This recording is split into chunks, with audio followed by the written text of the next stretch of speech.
Today we're going to take a look at Anna Straker's Umami Mermaids from Brisbane Festival 2018.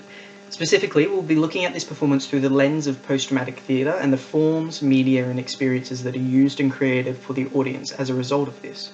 I'll go further by giving recommendations on elements of the production that could have been added, removed or transformed for a better conformity to the ideas and principles of post-dramatic theatre. Let's begin by exploring the motivation for Straker's performance of Umami Mermaids. Its intention was to personify the unsettling feelings that surround the culture of #MeToo. In an interview with Dr. Shane Pike at the Queensland University of Technology, Straker describes the play saying it's all about a storyteller who is desperate to tell her stories as a warning sign for what could happen in the future if we keep on letting attitudes and bad behaviours continue as they are, rather than calling them out.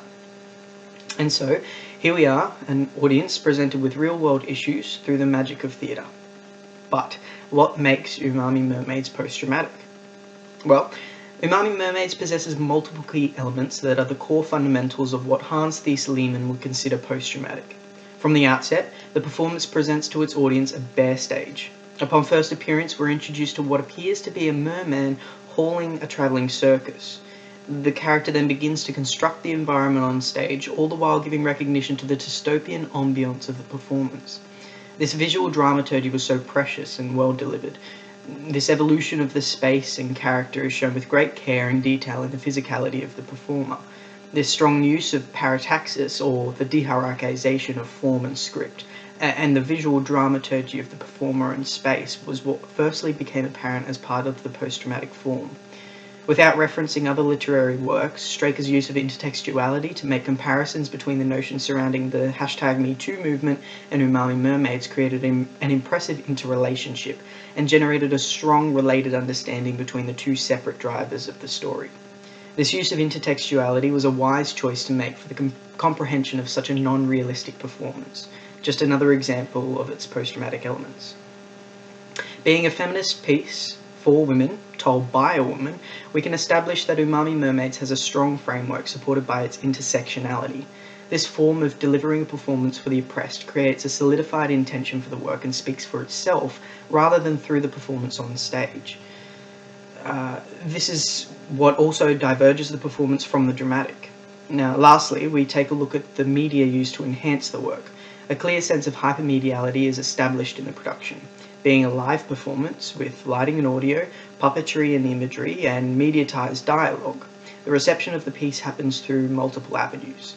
We see a performer acting through the manipulation of an inanimate puppet. We hear the dialogue of a silent character through the mediatized audio of their voice, and we attempt to imagine a world where these stories may be real, but are reminded of our role as an audience member, a role that arguably is just one other medium in the performance. If not for our recognition of Straker's interactions with the audience, Umami Mermaids simply wouldn't be the same. And this is what makes it post-dramatic.